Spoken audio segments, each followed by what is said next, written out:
This is Kentucky, the bluegrass state. More than 40,000 square miles of rolling, fertile land. It lies in the great Central Valley of the United States, east of the Mississippi River and south of the Ohio.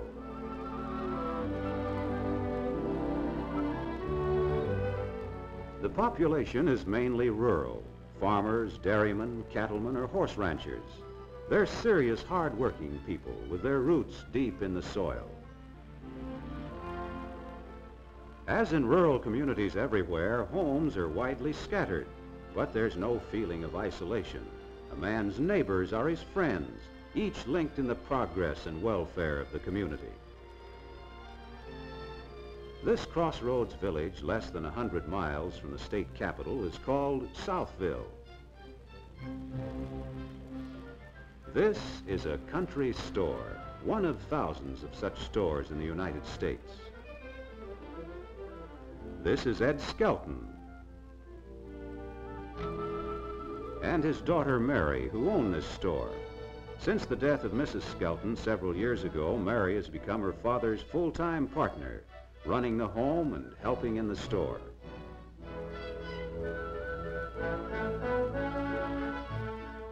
The story of the Skeltons and their store is the story of most country stores in America. Such stores have helped to build the United States from wilderness, and they're a vital link in American rural life today. The growth of this store measures the growth of this village. 30 years ago, when Skelton first started it, you'd have found a very meager stock on his shelves. The supply matched the demands of a farming community not yet aware of mass production and the fruits of the machine. Farmers relied entirely on their horses and on the unremitting toil of their hands. Farmers will always work hard, but now much of the heavy work is done with machines, and they can make bigger crops than they could by hand labor.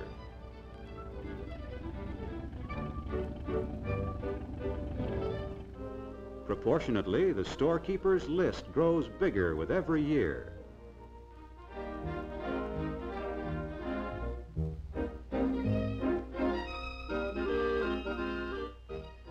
There are certain things that make a country store quite different from a city store. One is that the storekeeper knows his customers well. Another is that there's something of almost everything, but hardly ever enough. In Southville, you can buy woolens from New England or cottons from the mills of Tennessee, but you probably won't find the color you want for that Sunday dress.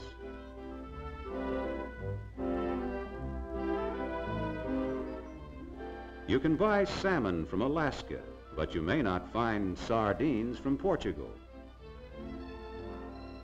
He knows he can't go wrong on things like this. If he did, he couldn't keep his customers. A country store is run on a human basis. The keeper gets in what he thinks people need and as much as he thinks he can handle. No country store can survive long without a gasoline pump, because nowadays no rural community can survive without the machine. The pump, like the store, is the center of news. It links Southville to the outside world, 10, 20, 100 miles away. And if the storekeeper dispenses friendliness with his gas, he can count on regular customers who'll stop here rather than go on to another village. Nothing about the country store is pure business. It's the core of daily living, the heartbeat of the community, a slow beat geared to the land and free from the tensions that cities produce.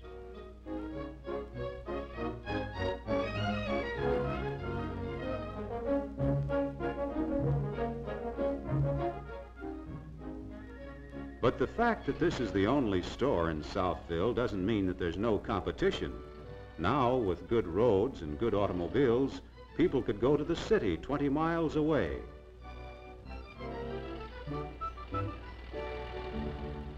To do their shopping in a big department store with a large and varied stock.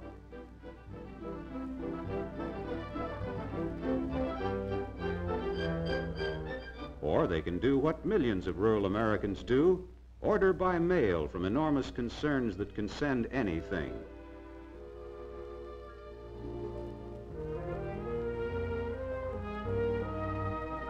From a prefabricated house to a lady's slipper.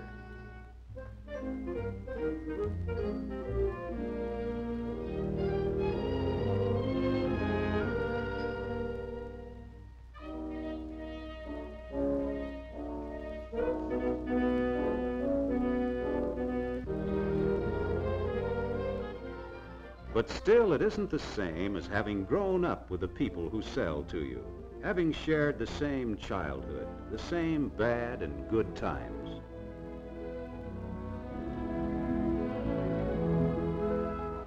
And as for the children, the country store is still a magic adventure, a treasure house full of all the things they dream of and yearn for.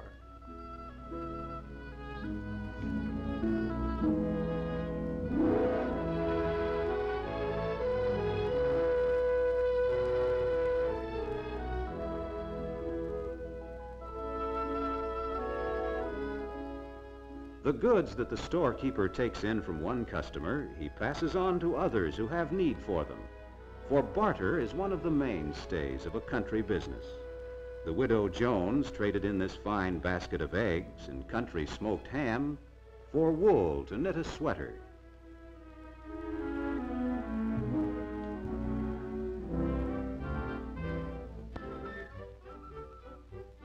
Fresh fruit and vegetables, the produce of the earth, is always welcome and can be exchanged for the product of the factory.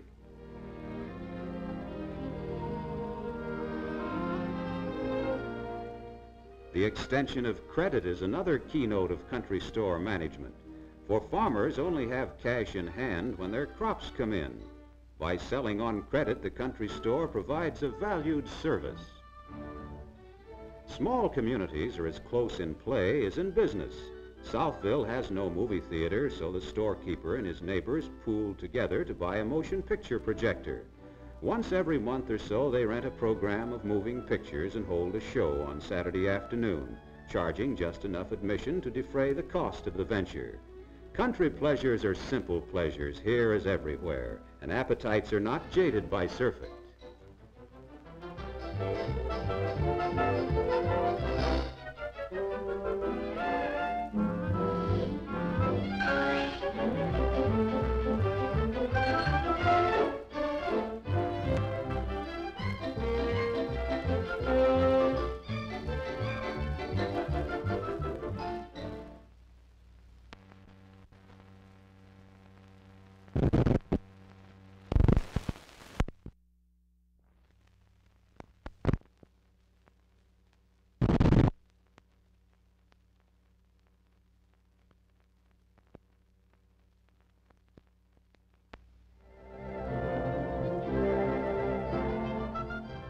As a meeting place, the country store's main rival is the post office, and mail time is the great event of the day. The job of postmistress is by federal appointment, a well-paid and desirable position, and it's largely because of Mary's business training in the store that she qualified for it.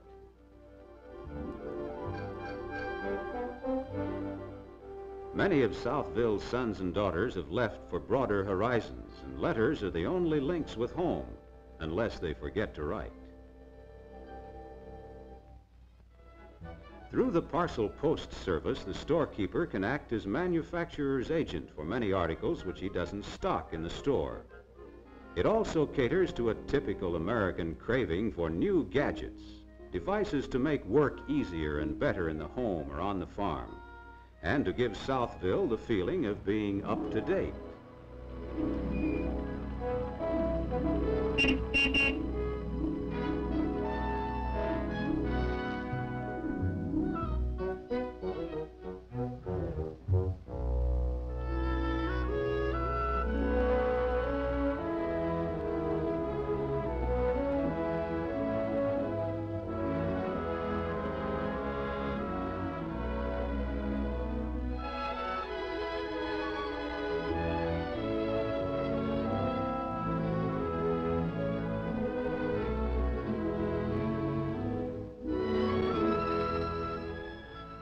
Sometimes it isn't the machines that need fuel, it's the passengers. A favorite stop of this school bus every afternoon is Skelton's Store, one of the rituals of the young and the country equivalent of the city soda fountain.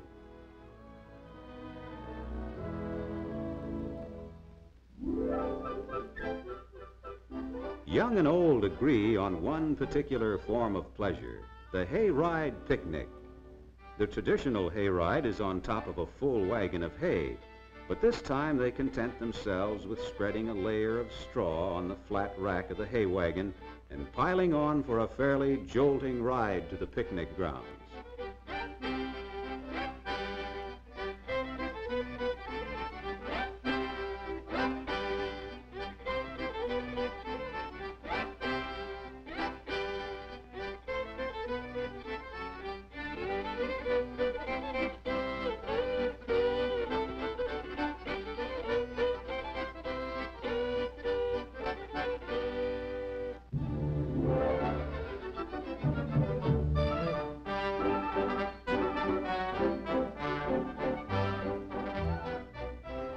The people of Southville are proud of the beauty of their countryside.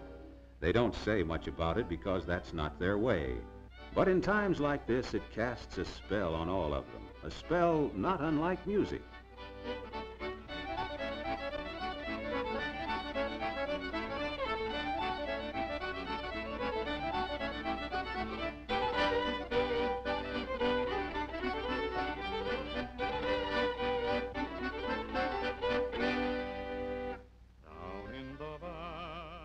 When day is done, they ride gaily home along the lanes, singing the songs that their people have sung for generations.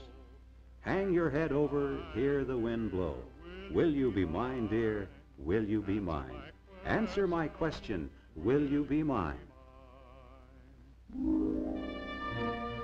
Often in the evenings, a group of cronies gather in the store to discuss community problems and exchange ideas.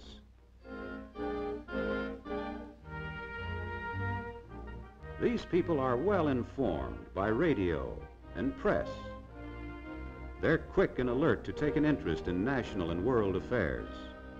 Here a man may listen if he will, or freely speak his mind on any subject. His opinions may not be agreed with, but his right to them is not questioned. Here, as everywhere in America, people like to hear all sides of a question and make their own decision.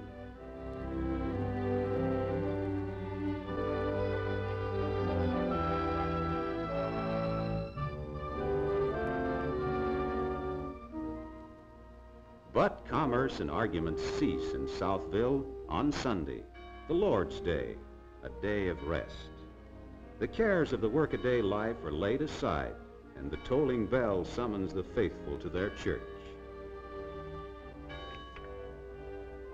Small communities like Southville are often built up by groups of the same religious teaching.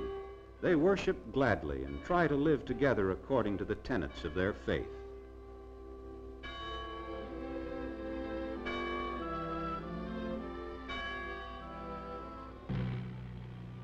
The only Sunday task for the storekeeper is to distribute the Sunday papers, a great moment in any community, for the Sunday papers are fat with news and fun.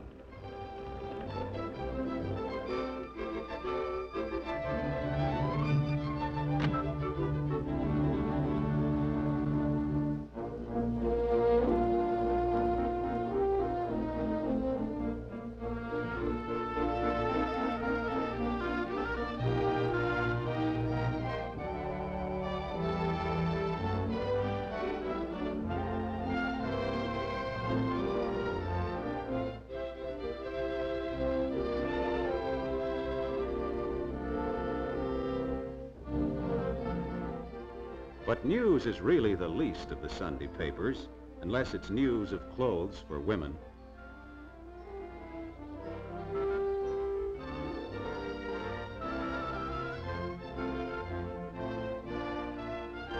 And wonderful new dishes to try out. And for the children, nothing counts but the comics. Stories and pictures that they find endlessly fascinating. Through with their duties for the week, the storekeeper and his daughter are now free to spend the day quietly in their home, or perhaps to drive out to visit friends in another village, or they might go to the city and see a show or a baseball game.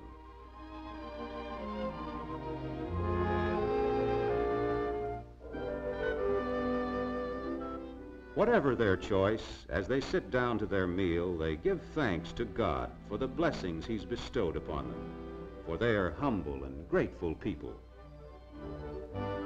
Today, as always in a country store, the spirit of community life and friendship are as warm and unpretentious as storekeeper Skelton's round-bellied stove. Since America was first settled, the country store has played its part in advancing the development and culture of the nation. Such stores and such men still serve the people of America with hard work and simple dignity. Their spirit of cooperation and helpfulness is never better expressed than in their own words to a neighbor. What else can I do for you?